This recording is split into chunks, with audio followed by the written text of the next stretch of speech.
Hi hello guys welcome back my YouTube channel. ನಾನು ನಿಮ್ಮ ಹಳ್ಳಿ ಹುಡುಗಿ ರಮ್ಯಾ ಸಂತೋಷ್. ಇವತ್ತಿನ ಟಾಪಿಕ್ಕು 100 ವರ್ಷ ಬದುಕಿದ್ದವರು ಇವಾಗ ಯಾಕೆ ಅರ್ಧ ವರ್ಷನೂ ಬದುಕ್ತಾ ಇಲ್ಲ ಅನ್ನೋ ಟಾಪಿಕ್ಕು. ಆಗಿನ ಕಾಲದಲ್ಲಿ ಆಚಾರ ವಿಚಾರಗಳಿಗೆ ಎಷ್ಟು ಶ್ರದ್ಧೆ ಇರ್ತಿತ್ತು, ಅದನ್ನೇ ಪಾಲನೆ ಮಾಡ್ತಾಯಿದ್ರು. ಈಗಿನ ಜನ್ರೇಷನ್ ಎಲ್ಲ ಒಂದು ಸಹ ಪಾಲನೆ ಮಾಡ್ತಿಲ್ಲ. ಅವಾಗೆಲ್ಲ ಹೊರಗಡೆ ಹೋದರೆ ಕೈಕಾಲು ಮುಖ ತೊಳ್ಕೊಂಡು ಒಳಗಡೆ ಬರ್ತಾಯಿದ್ರು, ಮತ್ತು ಬಂದಿದ್ದ ತಕ್ಷಣ ನೀರು ಕುಡಿತಾಯಿದ್ರು. ಇವಾಗ ಏನಾಗ್ತಿದೆ, ಈಗಿನ ಜನ್ರೇಷನಲ್ಲಿ ಕೆಲಸ ಮಾಡೇ ಸಾಕಾಗಿರುತ್ತೆ. ಕಾಲು ಕೈ ತೊಗೊಂಡು ಬರ್ತೀರಾ, ಎಲ್ಲೂ ನಾವು ಹೊರಗಡೆ ಎಲ್ಲರೂ ತಿರ್ಗಾಡ್ಕೊಂಡು ಬಂದಿರ್ತೀವಿ. ಡೈರೆಕ್ಟಾಗಿ ಮನೆಗೆ ಹೋದಾಗ ಅದರಲ್ಲೇ ನಾವು ಏನಾದ್ರು ಸೇವನೆ ಮಾಡಿದಾಗೆ ಕೈ ವಾಶ್ ಮಾಡ್ದಂತೆ, ಕಾಲು ವಾಶ್ ಮಾಡ್ದಂತೆ ಹೋದಾಗ ಏನಾಗುತ್ತೆ, ಕೈಯಲ್ಲಿ ಬ್ಯಾಕ್ಟೀರಿಯಾ ಮತ್ತು ಕಾಲಲ್ಲಿ ಬ್ಯಾಕ್ಟೀರಿಯಾದೆಲ್ಲ ನಾವು ಆಹಾರ ತಿನ್ನೋ ಆಹಾರದಿಂದ ಸಹ ನಮ್ಮ ದೇಹಕ್ಕೆ ಹೋಗಿ ಅದು ಬೇರೆ ಬೇರೆ ವೈರಸ್ಗೆ ತಿರ್ಕೊಳ್ಳುತ್ತೆ. ಮತ್ತು ಆಗಿನ ಏನಪ್ಪ ಅಂದರೆ ಒಂದು ರೂಢಿ ಅಂತ ಇರ್ತಿತ್ತು, ಕಾಲು ತೊಳೆದಂತೆ ಹೊರಗಡೆ ಹೋದ್ಮೇಲೆ ಕಾಲು ತೊಳ್ಕೊಂಡೇ ಕೈ ಕಾಲು ಮುಖ ತೊಳ್ಕೊಂಡೇ ಬರಬೇಕು. ಮತ್ತು ಅವಾಗೆಲ್ಲ ವೆಟ್ರಿಫೈಡ್ ಮನೆ, ಮೋಲ್ಡ್ ಮನೆ ಆ ಥರ ಏನೂ ಇಲ್ಲ, ಹಂಚಿನ ಮನೆ ಇತ್ತು, ಮತ್ತು ಸಣ್ಣ ಹಂಚಿನ ಮನೆ ಇರ್ತಿತ್ತು. ಅವಾಗೆಲ್ಲ ತೊಪ್ಪೆ ನೆಲದಿಂದ ಅದು ಪರಿಶುದ್ಧ ಕೆಳಗಡೆ ಕುಂತ್ಕೊಂಡು ಎಲ್ಲ ಊಟ ಮಾಡ್ತೀವಿ. ಇವಾಗ ಏನಾಗೈತೆ ಅಂದರೆ ಟೈಲ್ಸು ಮತ್ತು ವೆಟ್ರಿಫೈಡ್ ಎಲ್ಲ ಯೂಸ್ ಮಾಡಿ ಅದು ಬಾಡಿಗೆ ಹೀಟು, ನೆಲದ ಮೇಲೆ ಕೂರೋಕ್ಕಾಗಲ್ಲ ಅಂದ್ಬಿಟ್ಟು ನಾವು ಚೇರ್ ಮೇಲೆ, ಡೈನಿಂಗ್ ಟೇಬಲ್ ಕೂರ್ತಾ ಏನಾಗೈತೆ, ಅನೇಕ ರೋಗಗಳನ್ನು ನಾವೇ ತಗೋತಾ ಇದ್ವಿ.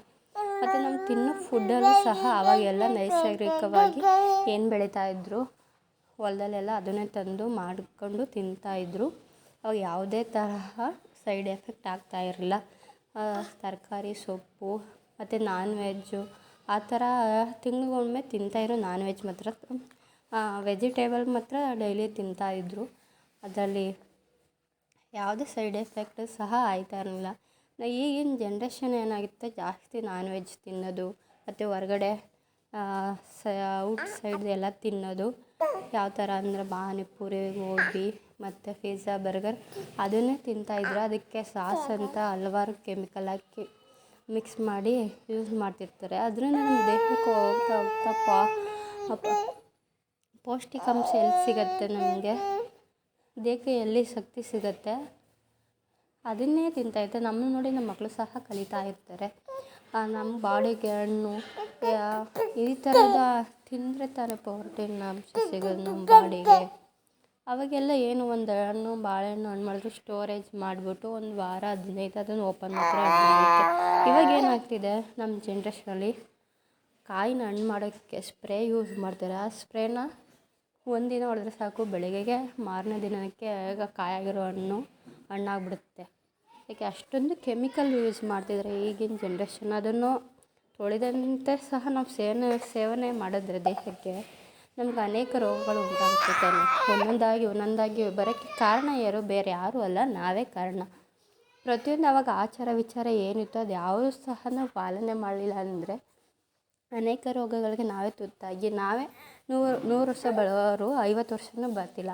50 ವರ್ಷ ಬರ್ತಿದ್ದವರು ಒಂದು 20 ವರ್ಷ 30 ವರ್ಷ ತನಕನೂ ಬರ್ತಾಯಿಲ್ಲ. ಇದಕ್ಕೆಲ್ಲ ನಾವೇ ಕಾರಣ. ಆಗ ಏನು ಮಾಡ್ತಾಯಿದ್ರು, ಮುದ್ದೆ ತಿಂತಿದ್ರು, ಚಪಾತಿ, ರೊಟ್ಟಿ ಆ ಥರ ಜಾಸ್ತಿ ಐಟಮ್ಸ್ ತಿಂತಾಯಿದ್ರು. ಮತ್ತು ಅದೇ ಥರದ ಕೆಲಸ ಸಹ ಗಟ್ಟಿಮುಟ್ಟಿಯಾಗಿ ತಿಂದು ಚೆನ್ನಾಗಿ ಕೆಲಸ ಮಾಡ್ತಿದ್ರು. ಇವಾಗ ಏನಾಗೈತೆ ಅಂತಂದರೆ ಜನ್ರೇಷನಲ್ಲಿ ಕೆಲಸ ಮಾಡಿ ಸಾಕಾಗಿರುತ್ತೆ. ಮತ್ತು ತಿನ್ನೋದು ಸ್ವಲ್ಪ ಲೈಟಾಗಿ ತಿಂತಾರೆ, ಡಯಟ್ ಅಂತ ಅದಂತೆ ಇದಂತೆ ಅಂದ್ಕೊಂಡು ಮಾಡಿಕೊಂಡು ತಿಂದರೆ ತಾನೇ ಶಕ್ತಿ ಬರೋದು. ಕೆಲಸ ಮಾಡೋಕ್ಕೂ ಶಕ್ತಿ ತಾನೇ ಬೇಕಾಗಿರೋದು. ನಮ್ಮ ಬಾಡಿಗೆ ಪ್ರೋಟೀನ್ ಅಂಶನೇ ಸಿಗ್ತಾಯಿಲ್ಲ ಅಂತಂದರೆ ನಾವು ಹುಷಾರು ತಪ್ಪೋದು ನಿಜ ತಾನೇ. ಅವಾಗೆಲ್ಲ ಹೇಗಿತ್ತು ಅಂತಂದರೆ ಯಾವುದೇ ಕೆಲಸ ಕೊಡಲಿ ನಾವು ಮಾಡ್ತೀವಿ ಅನ್ನೋ ಜನ್ರೇಷನಲ್ಲಿ ಇದ್ದರು ಅವರು.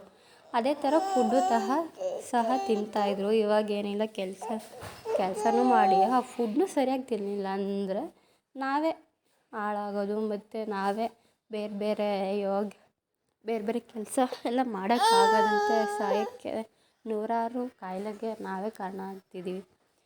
ಈಗಿನ ಕಾಯಿಲೆಗಳಂತೂ ಕೇಳೋಕ್ಕೆ ಆಗಿಲ್ಲ. ಆವಾಗಿನ ಜನ್ರೇಷನಲ್ಲಿ ಇವಾಗಲೂ ಒಂದು ರೀಸೆಂಟಾಗಿ ನಮ್ಮ ತಾತ ತೀರೋಗಿದ್ದರು. ಅವ್ರಿಗೆ 90 ವರ್ಷ 90 ವರ್ಷ ಆಗಿತ್ತು. ಈಗಲೂ ಎಷ್ಟು ಸ್ಟ್ರಾಂಗ್ ಇದ್ರು ಗೊತ್ತಾ ಅಪ್ಪ. ಇವಾಗ ರೀಸೆಂಟಾಗಿ ತೀರೋಗಿದ್ರು, ಜ್ವರ ಬಂದು ತೀರೋದ್ರು, ಸರಿಯಾಗಿ ಫುಡ್ಡೇ ತಗೊಳ್ದಂತೆ. ಅದರಿಂದ ಯಾರೂ ಸಹ ಕೇಳ್ತಾ ಇದ್ದೀನಿ, ಹೆಲ್ತಿಯಾಗಿರೋ ಫುಡ್ ತಿನ್ನಿ, ಹೊರ್ಗಡೆ ಜಾಸ್ತಿ ತಿನ್ನೋಕೆ ಹೋಗ್ಬಿಡಿ. ನಾವು ಯಾವ ಥರ ರೂಢಿ ಮಾಡ್ಕೊಳ್ತೀವಿ ಅದನ್ನೇ ನಮ್ಮ ಮಕ್ಕಳು ನೋಡಿ ರೂಢಿ ಆಗ್ತಾರೆ. ಈ ವಿಡಿಯೋ ಇಷ್ಟ ಆಗಿದ್ರೆ ಶೇರ್ ಮಾಡಿ, ಕಮೆಂಟ್ ಮಾಡಿ. ಬಾಯ್.